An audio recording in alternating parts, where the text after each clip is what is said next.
ಊಟಕ್ಕೆಂದು ಪಕ್ಕದ್ಮನೆಗೆ ಹೋದಾಗ ನಿನ್ನ ವಯಸ್ಸೇನು, ಇದೆಲ್ಲ ಬೇಡ ಎಂದರೂ ಕೇಳದೆ. ನಾನು ಅವಳ ತುಟಿಗೆ ಕಿಸ್ ಕೊಟ್ಟೆ. ಆವಾಗ ಅವಳು ತುತು ತೋರಿಸಿ ಬಾನಿದೆ. ಏನ್ ಬೇಕೋ ಮಾಡು ಎಂದಳು. ಶ್ರೀ ಶಿರಡಿ ಸಾಯಿಬಾಬಾ ಹಾಗೂ ಬೆಂಗಾಳಿ ಅಗೋರಿ ನಾಗ ಸಾಧುಗಳ ಗುರುದೀಕ್ಷೆ ಪಡೆದಿರುವ ದಕ್ಷಿಣ ಭಾರತದ ಪ್ರಮುಖ ಜ್ಯೋತಿಷರು ಪಂಡಿತ್ ಶ್ರೀ ವಾಮನ್ ಭಟ್. ನಿಮ್ಮ ಯಾವುದೇ ನಿಗೂಢ ಗುಪ್ತ ಸಮಸ್ಯೆಗಳಿದ್ದರೂ ಶಿರಡಿಯ ರಾಜ ಗುರುಗಳ ತಿಳಿದಿರುವ ಮಾಂತ್ರಿಕ ವಿದ್ಯೆಗಳಿಂದ ಶಾಶ್ವತ ಪರಿಹಾರ ಶತಸಿದ್ಧ. ನಿಮ್ಮ ನಂಬಿಕೆಗೆ ಇಲ್ಲಿ ಮೋಸವಿಲ್ಲ. ನಂಬಿ ಕರೆ ಮಾಡಿ 8971832255. ಹಾಯ್ ಗೆಳೆಯರೇ, ನನ್ನ ಹೆಸರು ಭಾಸ್ಕರ್. ನಾನು ಮಂಗಳೂರಿನ ಸಮೀಪದ ಹಳ್ಳಿಯೊಂದರ ನಿವಾಸಿಯಾಗಿದ್ದು, ಈ ಹಿಂದೆ ನನ್ನ ಜೀವನದಲ್ಲಿ ನಡೆದ ಘಟನೆಯ ಬಗ್ಗೆ ಇವತ್ತು ನಾನು ನಿಮಗೆ ಹೇಳುತ್ತೇನೆ. ನಾನು ಇಂಜಿನಿಯರ್ ಇಂದ ಮುಗಿಸಿ ಒಂದು ಖಾಸಗಿ ಕಂಪನಿಯೊಂದರಲ್ಲಿ ಕೆಲಸ ಮಾಡುತ್ತಿದ್ದೆ. ನಮ್ಮ ಮನೆಯ ಪಕ್ಕದಲ್ಲೇ ಪರಿಚಯದವರ ಮನೆ ಇತ್ತು. ಅವರಿಗೆ ಸುಮಾರು 48 ವಯಸ್ಸು ಇದ್ದಿರಬಹುದು. ಅವರು ನೋಡಲು ಸುಂದರ, ಆದರೆ ಅವರ ದುರದೃಷ್ಟ ಅವರನ್ನು ಬೆನ್ನು ಹತ್ತಿತ್ತು. ಏಕೆಂದರೆ ಹಲವು ವರ್ಷಗಳ ಹಿಂದೆ ಅವರ ಯಜಮಾನರು ತೀರಿ ಹೋಗಿದ್ದರು. ಇನ್ನು ಆಗಿದ್ದು ಆಗಲಿ ಎಂದು ಇದ್ದೊಬ್ಬ ಮಗನಿಗೆ ಕಲ್ಯಾಣ ಮಾಡಿಸಿ ಆರಾಮವಾಗಿ ಇದ್ದರು. ಆದರೆ ಈ 2 ವರ್ಷದ ಹಿಂದೆ ಅವರ ಮಗನೂ ಕೂಡ ಅಪಘಾತದಲ್ಲಿ ತೀರಿಹೋದ. ಇನ್ನು ಸೊಸೆ ಕೂಡ ತನ್ನ ಜೀವನವನ್ನು ಹಾಳು ಮಾಡಿಕೊಳ್ಳಬಾರದು ಎಂದು ನಿರ್ಧರಿಸಿ ತವರಿಗೆ ಹೋಗಿದ್ದರಿಂದ ಇವರು ಒಂಟಿಯಾಗಿ ಜೀವನ ನಡೆಸುತ್ತಿದ್ದರು. ಹೀಗೆ ಇವರ ಜೀವನವು ಪ್ರತಿದಿನ ನರಕದಂತೆ ಇತ್ತು. ಇನ್ನು ಇವರು ನಮ್ಮ ಪಕ್ಕದ ಮನೆಯಲ್ಲಿಯೇ ಸುಮಾರು ವರ್ಷಗಳಿಂದ ಇದ್ದಿದ್ದರಿಂದ ಅವರಿಗೆ ನಮಗೂ ಪರಿಚಯ ಮೊದಲಿನಿಂದಲೂ ಇತ್ತು. ಇನ್ನು ಅವರು ನಮ್ಮ ಮನೆಗೆ ಬಂದು ಅವರ ಕಷ್ಟವನ್ನು ಹೇಳಿಕೊಳ್ಳುವುದು, ಹಳೆ ದಿನಗಳನ್ನು ನೆನೆಸಿಕೊಂಡು ಅಳುವುದು, ಇದೆಲ್ಲ ನೋಡಿ ನನಗೆ ಬೇಜಾರಾಗಿ ಬಿಟ್ಟಿತ್ತು. ನಾನು ಆಗಾಗ ಸಮಾಧಾನ ಮಾಡುತ್ತಿದ್ದೆ. ನಮ್ಮ ಪಾಲಕರು ನಾವಿದ್ದೀವಿ, ಹೆದರಬೇಡಿ ಎಂದೆಲ್ಲ ಅವರಿಗೆ ಧೈರ್ಯ ತುಂಬುತ್ತಿದ್ದರು. ಅಲ್ಲದೆ ಅವರಿಗೆ ಅನಾರೋಗ್ಯವಾದರೆ, ಅವರಿಗೆ ಏನಾದರೂ ಕಿರಾಣಿ ಬೇಕಾದರೆ ನಾನೇ ಅವರಿಗೆ ತಂದು ಕೊಡುತ್ತಿದ್ದೆ. ಹೀಗೆ ಒಂದು ದಿನ ನಾನು ನನ್ನ ಗೆಳೆಯರ ಜೊತೆಗೆ ಕುಳಿತಾಗ ಅವರು ನನಗೆ ಫೋನ್ ಮಾಡಿದರು.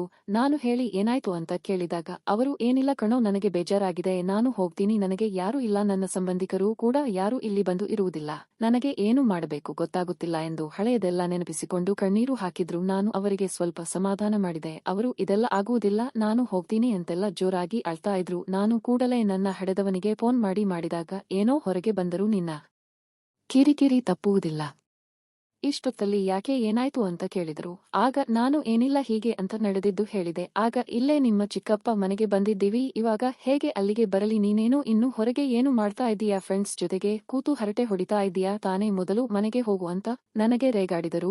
ನಾನು ಕೂಡಲೇ ಬೈಕ್ ಸ್ಟಾರ್ಟ್ ಮಾಡಿ ಮನೆಯಲ್ಲಿ ಬೈಕ್ ಹಚ್ಚಿ ಅವರ ಮನೆಗೆ ಹೋದೆ. ನಾನು ಬಾಗಿಲು ಬಡಿದಾಗ ಅವರು ಬಾಗಿಲು ತೆಗೆಯಲಿಲ್ಲ. ನನಗೆ ಗಾಬರಿ ಆಗೋಕೆ ಶುರುವಾಯಿತು. ಕೂಡಲೇ ನಮ್ಮ ಮನೆಯಲ್ಲಿ ಇದ್ದ ಬೀಗ ತಗೊಂಡು ಅವರ ಮನೆ ಬಾಗಿಲು ತೆಗೆದು ಒಳಗೆ ಹೋದೆ. ಅವಾಗ ಅವರು ಕೋಣೆಯಲ್ಲಿ ಕೂತಿದ್ದರು, ತುಂಬಾ ಸಪ್ಪೆಯಾಗಿದ್ದರು.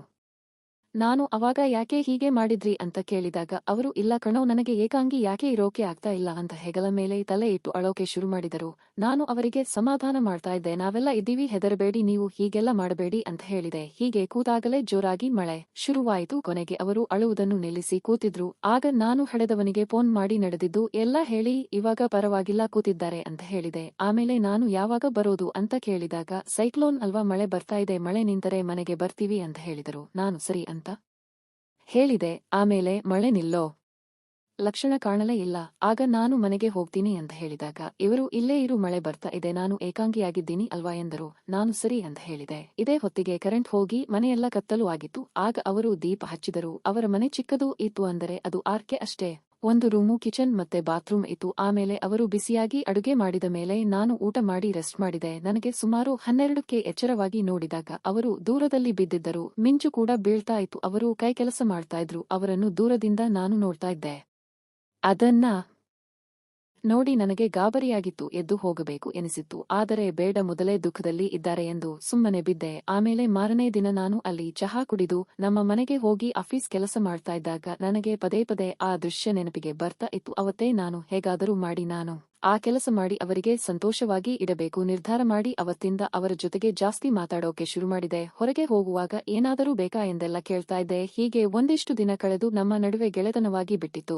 ಇನ್ನು ಮನೆಯಲ್ಲಿ ಕೂಡ ಇದಕ್ಕೆ ಏನು ಎನ್ನುತ್ತಿರಲಿಲ್ಲ, ಯಾಕಂದರೆ ಪಕ್ಕದ ಮನೆಯವರು ಅಂತ ಸುಮ್ಮನೆ ಇದ್ದರು. ಹೀಗೆ ಒಂದು ನಾನು ಫೋನ್ನಲ್ಲಿ ಮಾತಾಡುವಾಗ ನಾನು ಸ್ವಲ್ಪ ಧೈರ್ಯ ಮಾಡಿ, ಇಷ್ಟು ವರ್ಷ ನಿಮ್ಮ ಯಜಮಾನರು ಇಲ್ಲದೆ ಒಬ್ಬಂಟಿಯಾಗಿ ಇದ್ದಿರಲ್ಲ, ನಿಮಗೆ ಜೀವನದಲ್ಲಿ ಸುಖ ಸಂತೋಷವಾಗಿ ಇರಬೇಕು ಅಂತ ಎನಿಸಿಲ್ವಾ ಎಂದು ಕೇಳಿದಾಗ ಅವರು ಅದಕ್ಕೆ ಸ್ವಲ್ಪ ಹೊತ್ತು ಸುಮ್ಮನಿದ್ದರು. ಆಗ ನಾನು ಹೋಗಲಿ ಬಿಡಿ, ನಿಮ್ಮ ಜೀವನ ನಿಮ್ಮ ಇಷ್ಟ ಅಂತ ಹೇಳಿದಾಗ ಅವರು ಈ ವಯಸ್ಸಿನಲ್ಲಿ ಅದೆಲ್ಲ ನನಗೆ ಯಾಕೆ ವೆಸ್ಸಾಗಿದೆ ಬಿಡು ಅಂತ ಹೇಳಿದರು. ಆಗ ನಾನು ಯಾರು ಹೇಳಿದ್ದು ನಿಮಗೆ ವೆಸ್ಸಾಗಿದೆ ಅಂತ, ಜೀವನದಲ್ಲಿ ಯಾವತ್ತೂ ಉತ್ಸಾಹ ಕಳೆದುಕೊಳ್ಳಬಾರದು ಎಂದಾಗ ಅವರು ಈ ವಯಸ್ಸಲ್ಲಿ ಅದೆಲ್ಲ ಸಾಧ್ಯನಾ ಅಂತ ಕೇಳಿಬಿಟ್ರು. ಆ ಮಾತನ್ನು ಕೇಳಿ ನನಗೆ ಗಾಬರಿಯಾಗಿ ಸ್ವಲ್ಪ ಸುಧಾರಿಸಿಕೊಂಡು ನಾನು ಇಲ್ವಾ ನಿಮ್ಮ ಸಹಾಯಕ್ಕೆ ಎಂದಾಗ ಅವರು ಇದೆಲ್ಲ ನಿನ್ನ ಕೈಯಲ್ಲಿ ಆಗಲ್ಲ ಬಿಡು ಸುಮ್ನೆ ಇವಾಗ ಹೇಗೆ ಇದ್ದೇನೆ ಹಾಗೆ ಇರೋದು ಉತ್ತಮ ಅದೆಲ್ಲ ನಿನಗೆ ಅರ್ಥ ಆಗೋದಿಲ್ಲ ಎಂದರು. ಆಗ ನಾನು ಸರಿಯಾಯಿತು ಬಿಡಿ ಅಂತ ಹೇಳಿದೆ. ಹೀಗೆ ಒಂದೆರಡು ದಿನ ಆದ ಮೇಲೆ ಅವರ ಮನೆಯಲ್ಲಿ ಚಿಕನ್ ಮಾಡಿದ್ರು. ನಮ್ಮ ಮನೆಯಲ್ಲಿ ಚಿಕನ್ ಮಾಡ್ತಾ ಇರಲಿಲ್ಲ, ಹೀಗಾಗಿ ಅವರು ಪ್ರತಿ ಬಾರಿ ಚಿಕನ್ ಮಾಡಿದಾಗ ನನಗೆ ಕರಿತಿದ್ರು. ನಾನು ಸರಿ ಅಂತ ಹೇಳಿ ಮಧ್ಯಾಹ್ನ 1 ಸುಮಾರಿಗೆ ಅವರ ಮನೆಗೆ ಹೋಗಿದ್ದೆ. ಹೀಗೆ ಊಟ ಮಾಡ್ತಾ ಮತ್ತೆ ಅದೇ ವಿಷಯದ ಬಗ್ಗೆ ಮಾತಾಡೋಕೆ ಶುರು ಮಾಡಿದೆ. ನಾನು ಅವತ್ತು ನನಗೆ ಅರ್ಥ ಆಗುವುದಿಲ್ಲ, ನಿನ್ನ ಕೈಯಲ್ಲಿ ಆಗಲ್ಲ ಬಿಡು ಅಂತ ಹೇಳಿದ್ರಲ್ಲ ಏನು ಅದು ಅಂತ ಕೇಳಿದಾಗ ಅವರು ಅದು ಬಿಡು ನಿನಗೆ ಗೊತ್ತಾಗಲ್ಲ ಅಂದ್ರು. ಆಗ ನಾನು ಸರಿ ಬಿಡಿ ನಾನು ಹೋಗ್ತೀನಿ, ಇನ್ಮೇಲೆ ನನಗೆ ಫೋನ್ ಮಾಡಬೇಡಿ, ನಾನು ಯಾವುದೇ ಸಹಾಯ ಮಾಡೋಲ್ಲ ಅಂತ ಹೇಳಿದೆ. ಆಗ ಅವರು ತನ್ನ ಯಜಮಾನ ಬಿಟ್ಟು ಹೋಗಿದ್ದಾಗಿನಿಂದ ಏನು ಸಮಸ್ಯೆ ಎದುರಿಸಿದ್ದು, ತನ್ನ ಹಸಿವು ನೀಗಿಸಿಕೊಳ್ಳೋಕೆ ಏನು ಮಾಡಿದ್ದು ಎಲ್ಲ ಹೇಳಿದ್ರು. ನಾನು ಸುಮ್ಮನೆ ಕೂತಿದ್ದೆ. ಆಮೇಲೆ ಅವತ್ತು ನಾನು ಊಟ ಮುಗಿಸಿ ಹೊರಗೆ ಹೋಗಿ ವಾಕಿಂಗ್ ಮಾಡಿ ಬರುವಾಗ ಹೆಲ್ಮೆಟ್ ತಗೊಂಡು ಅವರ ಮನೆಗೆ ಬಂದೆ. ಹೀಗೆ ಬಂದ ಮೇಲೆ ಟಿವಿ ನೋಡ್ತಾ ಕೂತಾಗ ನಾನು ನಿಧಾನವಾಗಿ ಕೈ ಸರಿಸಿ ಆ ಕೆಲಸಕ್ಕೆ ಅಣಿ ಮಾಡಬೇಕು ಎನ್ನುವಷ್ಟರಲ್ಲಿ ಅವರು ಇದೆಲ್ಲ ಬೇಡ ಸುಮ್ನೆ ಇರು ಅಂತ ಹೇಳಿದರು. ಆಗ ನಾನು ಯಾಕೆ ಏನಾಯ್ತು ಅಂತ ಕೇಳಿದಾಗ ನನಗೆಲ್ಲ ಗೊತ್ತು, ಸುಮ್ಮನೆ ಟಿವಿ ನೋಡು ಅಂತ ಹೇಳಿದರು. ನಾನು ಏನಾಯ್ತು ಎಂದಾಗ ಅವರು ಬೇಡ ಅಂದರೆ ಬೇಡ ಅಷ್ಟೇ, ನಿನ್ನ ವಯಸ್ಸೇನು ನನ್ನ ವಯಸ್ಸೇನು ಅಂದಾಗ ನಾನು ಸರಿ ನನಗೆ ಆಫೀಸಿನ ಕೆಲಸ ಇದೆ ಅಂತ ಹೇಳಿ ಅಲ್ಲಿಂದ ಹೊರಟೆ. ಹೀಗೆ ಹೋಗುವಾಗ ಅವರು ನಿಲ್ಲು ಅಂತ ಹೇಳಿದರು. ಯಾಕೆ ಎಂದಾಗ ಮತ್ತೆ ಸುಮ್ಮನಿದರು. ಆಗ ನಾನು ನನಗೆ ಸ್ವಲ್ಪ ಕಂಪನಿ ಕೆಲಸ ಇದೆ ಹೋಗ್ತೀನಿ ಅಂತ ಹೇಳಿದೆ. ಆಗ ಅವರು ಅದನ್ನ ಆಮೇಲೆ ಮಾಡು ಇವಾಗ ಇದನ್ನ ಮಾಡು ಅಂತ ಹೇಳಿದಾಗ ನಾನು ಅಲ್ಲೇ ಆ ಕೆಲಸ ಮಾಡಿದೆ. ಅವರು ಕೂಡ ನನಗೆ ಸಹಾಯ ಮಾಡಿದರು. ಹೀಗೆ ಕೆಲ ದಿನಗಳ ಮಟ್ಟಿಗೆ ಎಲ್ಲವೂ ಸರಿಯಾಗಿ ನಡೀತಾ ಇತ್ತು. ಕೊನೆಗೆ ಅವರು ಬ್ಯಾಂಕಿನಲ್ಲಿ ಇಟ್ಟಿದ್ದ ದುಡ್ಡು ಎಲ್ಲಾ ಖಾಲಿಯಾಗಿದ್ದರಿಂದ ತಮ್ಮ ಆಸ್ತಿ ಮಾರಿ ತಮ್ಮ ಸಂಬಂಧಿಕರ ಹಳ್ಳಿಗೆ ವಾಪಸ್ ಹೋದರು. ಇದಾದ ಮೇಲೆ ನಾನು ಕೂಡ ಬೇರೆ ಕಂಪನಿ ಹಿಡಿದು ಬೆಂಗಳೂರಿಗೆ ಬಂದೆ. ಆದರೆ ಸದ್ಯ ಇವಾಗ ನಾನು ಒಂದು ಕಂಪನಿಯಲ್ಲಿ ಮ್ಯಾನೇಜರ್ ಆಗಿದ್ದು ನನ್ನ ಕೆಳಗೆ ಸಾಕಷ್ಟು ಜನ ಇದ್ದರೂ ಸಹಿತ ಸುಮ್ಮನೆ ನನ್ನ ಪಾಡಿಗೆ ಇದ್ದೇನೆ. ಹೀಗೆ ಕೆಲವೊಮ್ಮೆ ಹೇಗೆಲ್ಲ ನನ್ನ ಜೀವನ ಬದಲಾಗುತ್ತಾ ಹೋಯಿತು ಅಂತ ಹಳೆಯ ದಿನಗಳು ನನಗೆ ನೆನಪಾಗುತ್ತವೆ. ಹೀಗಾಗಿ ಜೀವನವನ್ನು ಬದಲಾಯಿಸಿಕೊಂಡು ಜೀವನ ನಡೆಸಬೇಕು ಎನ್ನುವುದು ನನ್ನ ಅಭಿಪ್ರಾಯ. ಫ್ರೆಂಡ್ಸ್, ಈ ಕತೆ ಇಷ್ಟವಾಗಿದ್ದರೆ ಇದಕ್ಕೊಂದು ಲೈಕ್ ಕೊಟ್ಟು ನಮ್ಮ ಚಾನೆಲ್ ಸಬ್ಸ್ಕ್ರೈಬ್ ಮಾಡಿಕೊಳ್ಳಿ.